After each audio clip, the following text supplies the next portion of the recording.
Unit 9, Lesson 11, Samuel de Champlain. Envisioned is one of the words we want to know, which means imagined what something would look like or be like. Honorary, relating to a position or title awarded to a person who is honored or greatly respected as a sign of achievement or rank.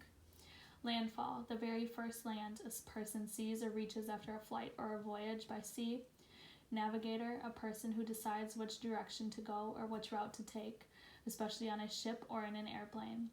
Pelts, hides or skins of animals, including the fur.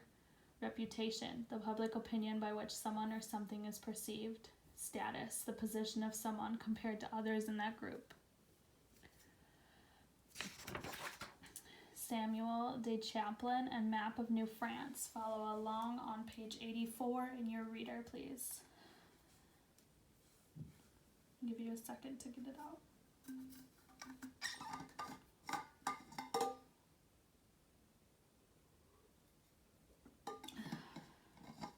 The French explorer Samuel de Champlain made his first voyages to North America around the time Henry Hudson was trying to find the Northwest Passage.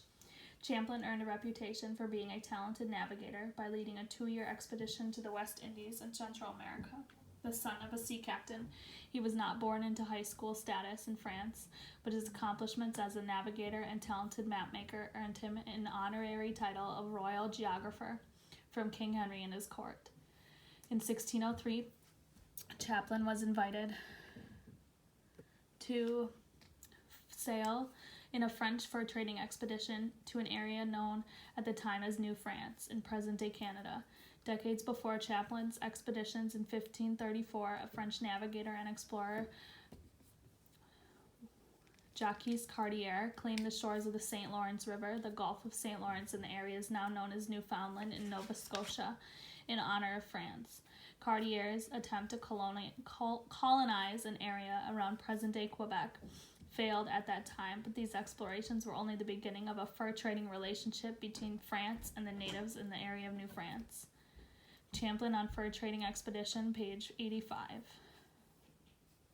The goal of Champlain's 1603 expedition was to trade with the native people in the area of New France and return home with beaver pelts and other furs that could be sold in France. During this voyage, Champlain talked to fur traders and fishermen and met native people of the areas he visited. He made a map of the St. Lawrence River, a long river that flows away from the Great Lakes and empties into the Atlantic Ocean. When he returned home to France, Champlain published a report on his expedition. French colonists leaving settlement in winter. In 1604, Champlain took part in an attempt to start a French colony in New France with a small group of colonists. They suffered a difficult winter in their original settlement near the mouth of the St. Croix River, during which almost half of the colonists died. After Champlain and a few men scouted the surrounding area, the surviving colonists moved to the area presently known as Nova Scotia.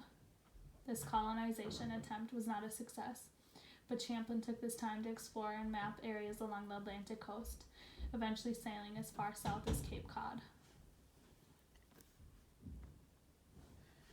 Page 87, Map of St. Lawrence River Colony with maps of routes around America.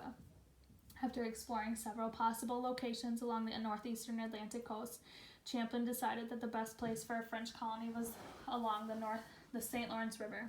Champlain envisioned this colony becoming a control center for the fur trade. This was a sign of an important change in the way Europeans thought about North America. John Cabot and Henry Hudson had been trying to find a way to go around America, or a way to go through it. They were not especially interested in America and its resources. They were interested in goods from Asia and the East Indies, such as spices and silk. They thought of America as something that was blocking their way. With Champlain, there was a new way of thinking. Champlain was still interested in finding a Northwest Passage. He went on several expeditions where that was an important goal. But he and many of the men who came after him began to think of North America not just as an obstacle on the path to more profitable places, but as a place that was profitable in its own right, and a place that might be worth settling.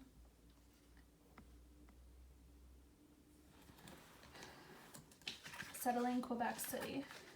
In 1608, Champlain received permission to lead an expedition of 3 ships and about 32 colonists from France. He sailed up to the river and established a settlement, which was named Quebec City. Only 9 of the original colonists, including Champlain, survived the coldest winter in Quebec City, but more settlers arrived the following June. At first, Quebec City was a little more than a fort, but Champlain had a dream. He hoped that Quebec City would be the capital of a large and prosperous French colony. He spent the rest of his life working to make that a dream a reality. Champlain set up a fur trading station in Quebec City. Native Americans could bring animal furs to the city, and French traders would buy the furs and ship them back to France.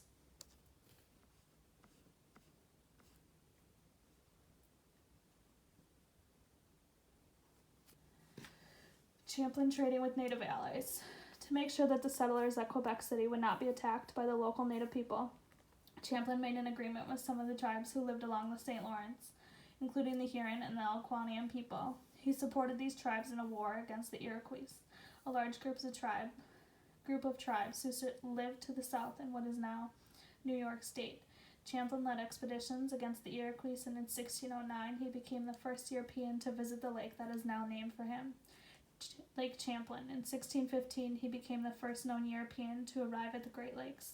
There was more than just a military alliance between Champlain and the tribes. However, they learned things from each other as well.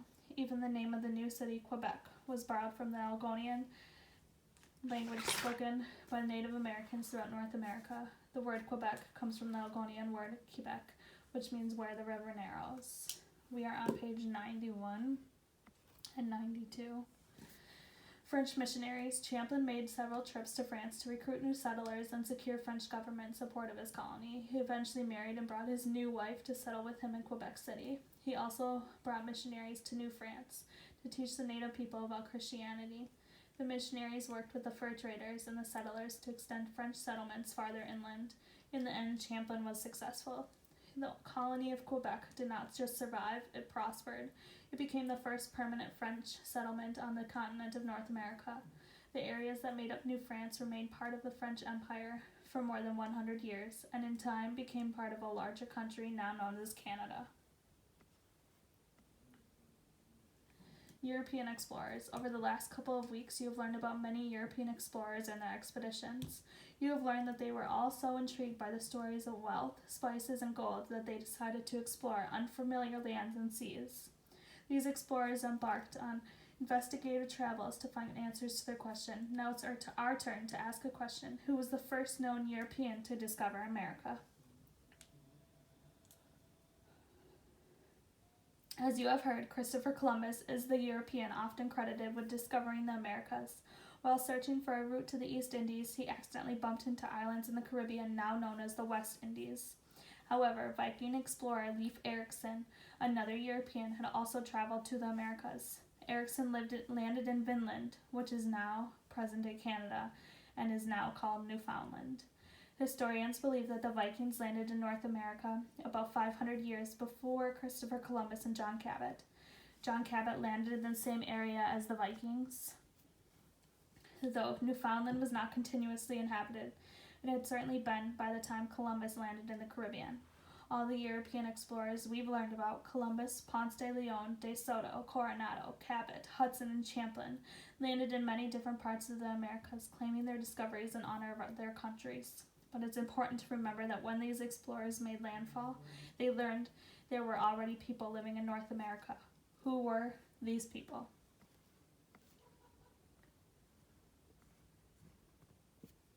Native Americans. What do you remember about the Native Americans? These people had already been in the Americas for many, many years. Through archaeologists debate exactly when and how they arrived here, most agree they came from Asia between 15,000 and 55,000 years ago. Strong evidence suggests there were about 20 million native people in North America when European explorers first arrived. That means that for every one of Columbus's men who scouted out North America, there were 10,000 Native Americans already living here. The native peoples lived according to their own customs and cultures, planted corn and squash, and built great civilizations in the Americas. Europeans exploring and later settling in the Americas brought with them their own cultures and curiosity, as well as diseases. The Europeans brought great changes to the natives' way of life. Although we cannot know for sure who were the first people living in the Americas and when or how they arrived, what we can say is for certain is that the history, culture, and legacy of both the Native Americans and the European explorers are still evident today.